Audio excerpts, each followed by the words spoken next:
오늘 오전에 들어온 속보부터 좀 살펴볼게요. 김건희 씨가 샤넬백 받은 사실을 처음으로 인정을 했어요. 오늘 변호인단 입장문 통해서 전 씨로부터 2차례 샤넬 가방 선물 받은 사실을 인정한다고 밝혔습니다. 다만 그라프 목걸이에 대해서는 받지 않았다고 주장했는데 일단 오늘 오전에 돌연 입장문을 내서 샤넬백 받았다고 인정한 이유가 뭘까요? 어떻게 해석하세요? 그래서 이제 저는 이제 변호사 입장에서 변호인의 입장에서 이제 생각을 해보면 이렇게 그 피의자가 자백을 하도록 좀 뭐 변호인들도 조력을 했겠죠. 그렇게 할 때는 이제 도저히 물적인 증거라는 측면에서 빼도 박도 못할 때 그럴 때는 자백을 해야 되거든요. 물적 증거가 확실한데 그 상황에서 자백을 하지 않으면 그냥 매를 벌겠다는 소리라서 그래서 그런 측면에서 뭔가 그 물적 증거가 지금 확실한 뭔가가 있는 게 아닌가라고 생각을 하면서도 그 아까도 이제 방송 시작 전에도 우리 김준일 평론가님이랑 이거를 이제 미리 제가 저한테 먼저 물으시니까 제가 말씀을 드려야 될 것 같은데 그래서 물적 증거가 뭐가 있을까 했는데 김준일 평론가님이 말씀하신 게 사용감이 샤넬백은 이제 사용감이 있어서 안 썼다고 하기가 힘들 것 같다라고 얘기를 하셨는데 그럴 것 같아요. 네, 진짜 그런 점들이 도저히 부인할 수가 없는 지점이 좀 있다 보니까 이 정도는 인정하고 가자라고 하는 방향으로 간 것 같고 목걸이는 몇 번 착용한다고 사용감이 생기지는 않잖아요. 네, 가방은 사용감이 확실히 생기지만 그런 측면에서 좀 끝까지 버티고 있는 게 아닌가 싶기도 하고 그렇습니다. 예, 근데 이런 부분들이 어차피 진술들이나 이런 게 나와서 부정할 수가 없을 것 같고 그렇다면 그냥 다 인정을 하고 가는 게 나쁘지 않은 변론 전략인데 지금 보면은 윤석열 대통령이나 김건희 씨나 보면은 마지막까지 버티는 변론 전략을 쓰고 있거든요. 별로 그렇게 썩 현명한 것 같지는 않습니다. 뭐 말씀하셨다시피 이제 인정을 안 할 수가 없는 상황이 온 것 같고 그라프 목걸이는 그래도 버티려고 하는 것 같고 그러니까 세 가지인 것 같아요. 하나는 이 지금 빼박인 상황에서 인정할 건 인정하자 첫 번째. 두 번째는 어쨌든 보석을 신청을 했잖아요. 그쵸. 그러면 판사가 보석을 신청하면 여러 가지를 보는데 밖에 나가가지고 뭐 증거 인멸이라든지 뭐 거짓말이라든지 이런 것들이 우려가 있으면은 안 되니까 수사에 협조할 거 협조하고 인정할 건 인정한다라는 어떤 판사 재판부에 그런 이미지를 주기 위해서 했던 거고 저는 이게 제 좀 핵심일 수도 있을 것 같아요. 이제 전문 용어로 이거를 밀어내기라고 보통 얘기를 하거든요. 밀어내기다. 밀어내기 뭐냐면은 기사가 안 좋은 게 있을 때. 이때 다른 이슈를 터트려 가지고 그게 그 이슈가 상단에 올라오게 하는 거예요. 그러니까 예를 들면 이런 겁니다. 재벌 회장 네. 뭐 무슨 뭐 재벌 회장이 무슨 뭐 검찰 수사 받는다라고 하면은 갑자기 어디 자원봉사 간 게 보도 자료를 쫙 뿌려지고 언론들이 쫙 써줘요. 그러니까 이게 이제 안 좋은 언론의 관행이긴 한데 어쨌든 특히 이제 인터넷 신문들이 그런 거 많이 하거든요. 아, 이름을 검색하면 그 상단에 예. 자원봉사 기사가 걸리고 그 뒤에 기사를 좀 뒤로 미루기 위한 거다. 그러니까 그거를 이제 밀어내기 이 업계에서는 밀어내기라고 해요. 최근에 사례가 있는데 정치권에서도 장동혁 대표가 갑자기 광주 6일날 광주 간다라고 그래서 지금 5월도 아니고 5.18 묘지를 왜 가지? 근데 제 추정입니다만은 광주지법의 판사로 있을 때 최근에 몇 가지 논란이 있었어요. 그렇죠. 변호사들한테 그러면 광주 장동혁 이렇게 검색하면은요 그게 쫙 뜨는 거예요. 근데 지금은 광주 장동혁 하면 5.18 묘지 간다가 다 상단에 있어요. 일종의 이제 밀어내기를 지금 그래서 지금 뭐 뒤에 얘기하겠지만은 지금 뭐 무슨 남성하고 오랫동안 이렇게 뭐 문자를 주고받았고 판도라폰 논란. 예, 판도라폰 논란 그게 있으니까 이거를 오히려 인정을 해가지고 좀 기사를 덮은 게 아닌가 저는 그렇게 봐요. 예. 지금 사실은 이제 보석 청구를 했는데 이유를 어지럼증과 불안 증세, 기억 장애 증상의 치료를 이유로 법원에 보석을 청구했거든요. 그래서 지금 오미자님이 기억 소실이 있다더만 샤넬백은 기억나는데 그라프 목걸이는 기억이 안 나는 거냐라고 또 지적을 하셨어요. 그러니까 이 부분이 근데 저는 이제 처음에는 변호인단이 입장문 낸 데 따르면 처음에는 가방을 거절했지만 끝까지 거절하지 못한 잘못을 통감한다. 해당 선물들은 사용한 바 없이 이미 과거에 모두 반환했다라고 주장을 했습니다. 그러면서 이번 일을 통해 공직자의 배우자로서의 무게와 국민의 기대가 얼마나 엄중한지를 절실히 깨닫고 국민의 꾸지람을 겸허히 받아들이고 있다. 지금까지처럼 앞으로 모든 절차에 성실히 임하고 한 점에 거짓 없이 진실을 밝히겠다는 입장이라고 밝혔는데 이거 어떻게 들으셨나요? 저 그러니까 약간 저 먼저. 그러니까 공직자의 배우자로서 부적절한 거를 했다라는 이거를 2년 전이나 3년 전에 했었어야 돼요. 그러니까 그 지적이 계속 나왔을 때 윤석열은 나와서 아내가 박절하지 못하다고 그러고 모두가 실드치고 김건희는 모른 척 하다가 이제 와가지고 이런 얘기를 하면은 누가 이걸 믿겠습니까? 이건 이제 불법이에요. 다만 공직자가 아니까 뇌물죄는 아니고 뭐 알선수재가 될지 그거는 모르겠습니다만은 뭐 신중치 못하고 그런 차원을 넘어섰다. 이제는 뭐 이런 얘기를 한다고 사람들이 뭐 이제 이 분노가 가라앉을 거라고 생각하지는 않고요. 만시지탄이다 저는 그 생각이 듭니다. 그러니까 뭐 한동훈 대표도 그렇고 그동안 국힘 내부에서도 그렇고 저 같은 평론가도 그렇고 계속 경고를 했잖아요. 위험하다 이러면 안 된다. 그런데 그렇게 권력에 있을 땐 취해가지고 그러다가 이제 와가지고 하는 거를 누가 믿겠습니까 이거. 예. 같은 말씀을 드리고 싶은데 저도 만시지탄이라는 말밖에 할 수가 없고 저는 그래요. 그러니까 이 샤넬백 인정이 조금 아침에 조금 씁쓸함을 느꼈던 게 뭐냐면 저는 작년 총선에 출마를 했지 않습니까? 그렇죠. 예, 작년 총선에 출마할 때 우리 당 후보들이 제일 힘들었던 게 바로 그 작고 얇은 파우치였거든요. 디올백 자그마한 파우치. 빼글빼글해 보지 못하는 네. 정말 너무너무 힘들었어요. 진짜 이 자그마한 파우치 때문에. 그런데 또 그거를 지금 말씀하신 것처럼 제가 지금 기억 폭행이 올라오는데 말씀하신 것처럼 신년 그 기자회견에 우리 또 사장님 앞에서 또 박절하지 못했다고 얘기를 하셔가지고 정말 진짜 우리 총선 뛰던 후보들은 정말 그 박절하지 못하면 그냥 바르르 무너지는 그 느낌이었거든요. 근데 그때 그 느낌은 뭐냐면 그래도 그거는 뭔가 이렇게 약간 변론의 여지는 있었어요. 뭐 억지로 맡기고 가는 것 같았고 그다음에 그 약간 그 몰래 카메라 그런 것들도 있었고 그래서 뭔가 공작에 당한 것이다라고 생각을 했지만 가방이 한 개가 아니네라는 것이 이제 우리가 이걸 통해서 우리가 알게 된 거지 않습니까? 공직자의 아내라고 김건희 씨가 말씀은 하시지만 앞으로 공직자의 아내가 되실 일은 없을 것 같아요. 지금 앞으로는. 그렇다면 과거 공직자의 아내이실 때 잘 하셨으면 얼마나 좋았을까. 정말 그때 우리 당의 정치인들도 다 같이 너무나 힘든 그런 상황을 겪었는데 이제 와서 이렇게 말씀을 하시니 조금 약간 진짜 만시지탄이라는 생각이 듭니다. 예. 저는 이 입장문이 굉장히 모순적이라고 생각을 했던 게 앞부분에 이때까지 받지 않았다고 주장했던 샤넬백을 받았다고 인정을 했잖아요. 뭐 구라프 목걸이는 아니라고 주장을 하고 있지만 그러면 그 뒷단에 한 점의 거짓 없이 진실을 밝히겠다는 입장이란 말이 붙으면 안 되는 거 아닌가요? 제가 이때까지 잘못을 인정했으면 지금까지 거짓말을 한 거잖아요. 서희건설 자수서 그다음에 지금 건진법사가 현물도 다시 내놨잖아요.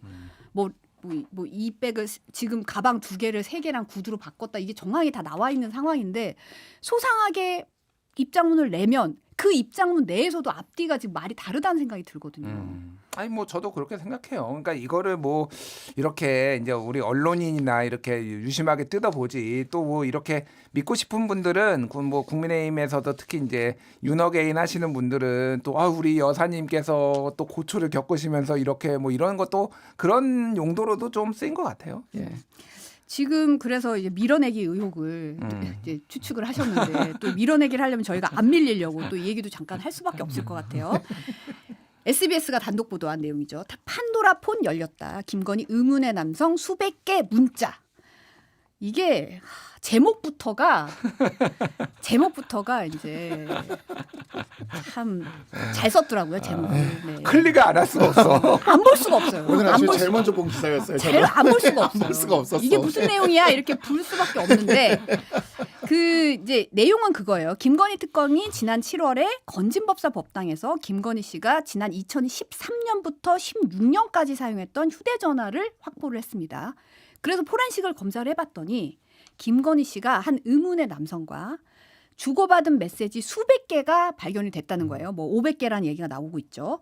이 남성이 무자본 M&A 혐의 등으로 여러 차례 형사처벌을 받았던 인물이고 도이치모터스 주가 조작 혐의에 대한 연루 정황이 드러나서 검찰 수사를 받았는데 기소는 되지 않았던 인물이라는 거예요.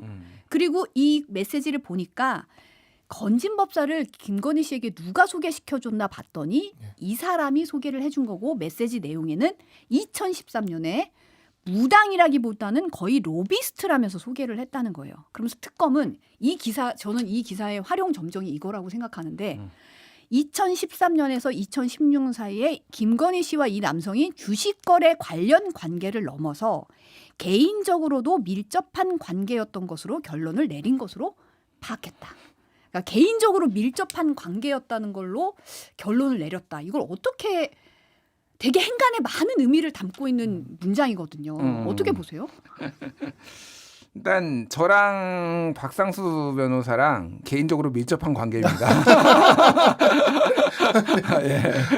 그러니까 이거는 너무 많은 행간을 써서 사실 이거는 좋은 기사는 아니에요, 솔직히. 예, 이렇게 기사를 쓰면은 문제가 되고 의문의 남성이라고 하는 것도 사실은 여기에 지금 기사에 보면 신원이 거의 다 파악이 됐죠, 특정이 됐죠. 이거를 의문의 남성이라고 이렇게 쓰는 게 맞나? 그러니까 뭐 이제 A 씨라고 했는데 지금 뭐 엘모 씨로 지금 거의 이제 특정이 되는 것 같고 곧 이름도 나올 것 같아요.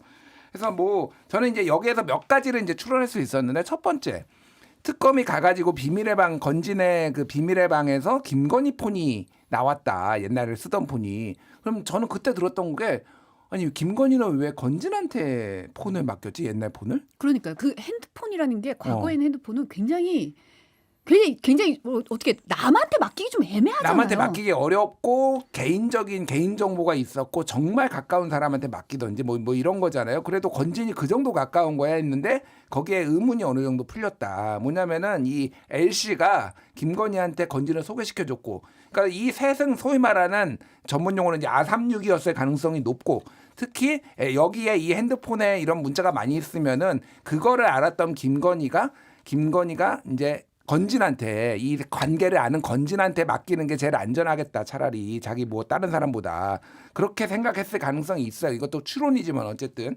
그러면 핸드폰을 왜 건진한테 맡겼는지는 이해가 갔고, 이게 핸드폰이 2013년부터 2016년에 김건희가 쓴 거였잖아요. 이거에서 추론할 수 있는 거는 2013년부터 이 L씨랑 관계가 있었다라는 게 아니에요. 그 이전부터 있을 수도 있습니다. 무슨 얘기냐면 특히 도이치모터스 주가 조작은 2011년부터 2012년에 있었잖아요. 거기에 연루된 정황이 있다라는 거는 이 폰이 2013년부터 16년이라는 거지 그 전부터 꽤 오랫동안 알고 지낸 거일 수도 있다. 그러니까 이 관계를 이제 해봐야 되는 거고, 뭐 뒤에 얘기하겠지만은 최근까지 만남을 이어온 걸로 봐요.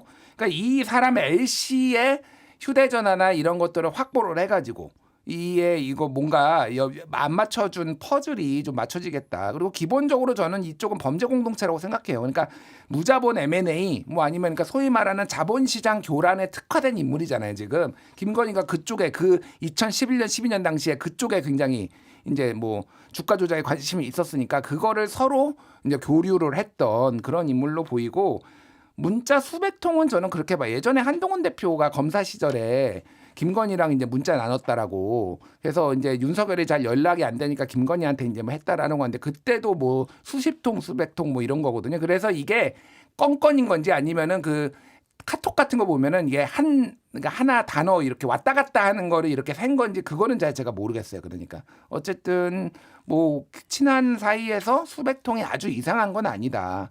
근데 어쨌든 이 기사를 보면은 너무 궁금하네요, 진짜 이 모든 행간들이. 그러니까. 예.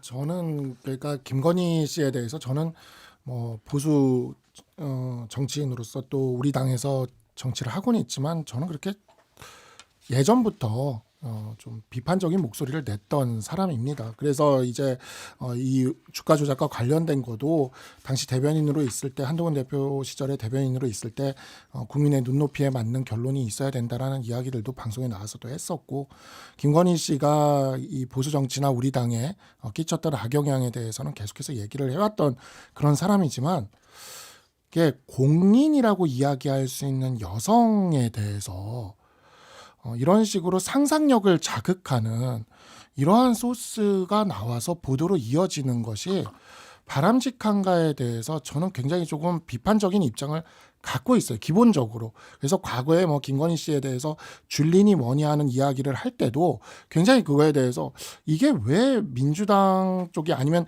진보 언론 쪽에서 이러한 이야기들이 나오는가, 이게 말이 되는가.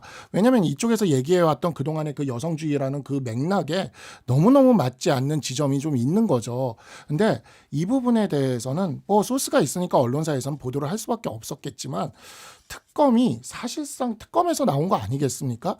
근데 우리나라에서 죄명이 있는데 여태까지 처벌이 안 되고 있던 게 바로 이 검경의 피의사실 공표죄예요. 근데 이러한 부분들이 약간 루머 형식으로 이렇게 나와서 심지어 2013년부터 16년이라는 날짜를 특정해요. 이 기간 동안 개인적으로 밀접한 관계였다라고 이야기를 해서 어마어마한 상상력을 유도를 하거든요. 오늘 제가 아침에 이 기사가 나오고 나서 온갖 SNS를 보는데 전부 그 추문과 관련된 내용들로 다들 그렇게 쓰고 있는 거죠. 이게 도대체 이 특검의 수사나 이 사건의 본질을 찾아가는데 무슨 의미가 있는지를 모르겠습니다. 뭐 지금은 위헌으로 폐지된 뭐 예를 들어서 그러한 추문이 진짜 현실로 있다 한들 뭐 간통죄로 수사를 할 것도 아닌 거잖아요. 그런 것들이 나온다고 한들. 그러니까 도대체 아무런 법적인 의미가 없는 건데 이 밀접한 관계라는 말을 굳이 이렇게 보도에서 나오게끔 하는 게 과연 맞는가. 그리고 이 부분에 있어서 여성인 공인들에 대해서 이런 식으로 추문으로 사람을 공격하고 몰아가는 것에 대해서 여성주의를 내세우는 쪽의 입장이었던 정치 세력이나 이런 곳에서는 한 번쯤 스스로 좀 짚어가야 되지 않을까. 저는 민주당을 지지하는 쪽에 앞으로 유튜브나 이런 데서 이 문제를 가지고 희화화하면서 과거의 줄리처럼 그렇게 하는 모습을 보면 굉장히 실망할 것 같습니다. 일단 이제 SBS 단독 보도 내용에 따라서 저희가 이제 다루고 있는 거고 이제 사실은 이제 휴대전화 아까도 김준일 평론가가 말씀하셨지만 건진법사 법당에서 과거에 그것도 재임 중도 아니고 과거에 쓰던 휴대폰이 발견됐다고 했을 때 왜 굳이 거기다 맡겼을까라고 생각을 했었고 건진법사는 특검에서 애군 떼어내달라고 부탁했다 이렇게 진술을 또 했거든요. 애군을 떼어내기 그러니까 그 얘기는 핸드폰에 귀신 들린 거 아니에요? 그러니까 이메일 귀신 들린 거 때다 이게 나 정신이 아득해지더라고. 이거 전에 오늘 나온 건 아니고 전에 그 네, 얘기가 전에 나왔는데 정신이 아득해지더라고. 그러니까 기도비로 1억 받고 뭐 그런 분이니까 뭐 잘 모르겠는데. 그러니까 뭐 이건 말이 안 된다고 저도 당연히 생각했고 애군을 왜 떼는지 모르겠으면 그러면 그 애군이 깃들 정도로 못된 짓을 거기다 많이 했기 때문에 그 폰으로 뭐 그런 건지는 잘 모르겠는데 어쨌든 2013년부터면은 이제 2013년에 남편 2012년에 김건희가 결혼했고 2013년에는 이제 거기 국정원 댓글 사건 팀장 하다가 2014년에 좌천돼 가지고 이제 대구 내려가고 뭐 이렇게 왔다 갔다 이제 했단 말이에요. 그래서 집안이 되게 어수선할 때예요. 그러니까 저는 이런 야릇한 그런 거는 저는 뭐 인정하지도 않고 그러는데 근데 굉장히 이렇게 교류가 잦았다라는 거 한 거는 저는 아까 말했지만 이건 범죄 공동체의 가능성이 상당히 높다. 뭐가 됐든 주가 조작이 됐든 이런 것 때문에 계속 뭔가 이 사람하고 연락을 주고받았을 생각. 그러니까 참 집안은 어려운데 소녀 가장의 마음으로 나라도 돈이라도 벌어야 되겠다. 뭐 이런 생각을 한 건지 그건 모르겠는데 어쨌든 그럴 가능성이 좀 있어서 어쨌든 조사는 해봐야 될 거예요. 이 남성의 폰 이런 것도 좀 확실히 조사를 해봐야 되겠다. 네. 이제 관건은 김건희 씨와 이 남성이 2013년부터 네. 2016년까지 뭐 밀접한 관계다라고 특검이 판단을 했다는 건데 그럼 그게 끝이었냐라고 했을 때 지금 SBS 보도에 따르면 이 남성이 지난해 10월 말에 음주운전 단속에 걸렸는데 경찰 조사에서 가까운 지인이 서울중앙지검 반부패 2부에서 몇 년 동안 수사를 받아왔는데 최근 불기소 처분이 내려진 걸 축하하기 위해 술을 마셨다고 진술을 했다는 거예요. 아니 그러니까 저희 이제 다 이렇게 조서 보면 보통은 이제 물어보잖아요. 아우 왜 드셨어요? 얼마나 드셨어요? 이렇게 물어보잖아요. 경찰이 이렇게 조사할 때.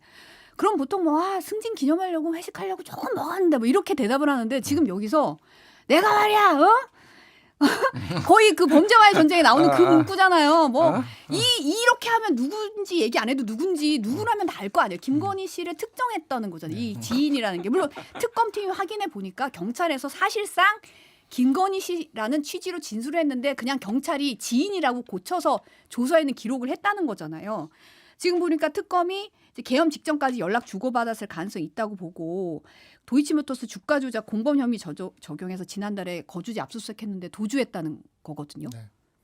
그러니까 최근까지 연락을 주고받았을 가능성이 있다는 게 지금 관건이에요. 이 사실은. 부분은 분명히 수사가 돼야 되는 부분이라고 저는 생각을 합니다. 이 부분은 반드시 수사가 돼야 되는 부분이고, 그다음에 이제 건진법사가 지금 여러 가지 키맨의 역할을 하고 있기 때문에 건진법사를 소개해준 사람이라는 것도 저는 그 부분도 굉장히 좀 중요한 포인트라고 생각을 해요. 그러니까 이러한 부분들에 대해서는 뭐 수사 중간에 결과들을 계속 흘리는 방식은 그렇게 적절해 보이지는 않지만 국민들의 알 권리를 위해서는 어느 정도 알려질 필요도 있고 그런 것 같은데, 아까 그 부분에 대해서 제가 좀 적절하지 못하고 이야기를 한 거고, 이 부분은 수사를 해야죠.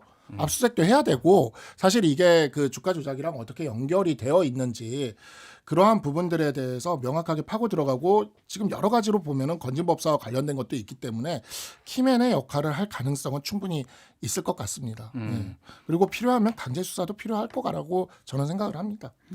그러니까 이게 김건희랑 먹었을 거 아니에요. 이게 사실이라면은. 그러니까 축하 자리를 그러니까 이거 방금 말씀하신 대로 술 왜 드셨어요? 아유 제가 좀 뭐 이런 건데 제가 서울중앙지검 반부패 2부 뭐 이렇게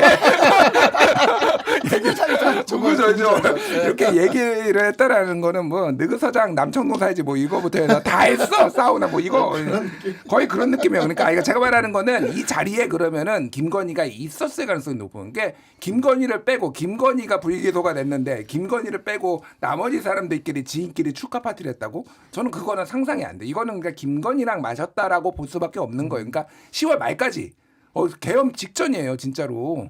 그러면은 10월 말까지 아니면 그 이후 11월까지도 이제 김건희랑 연락을 주고받고 굉장히 이런 관계였다, 밀접한 관계였다.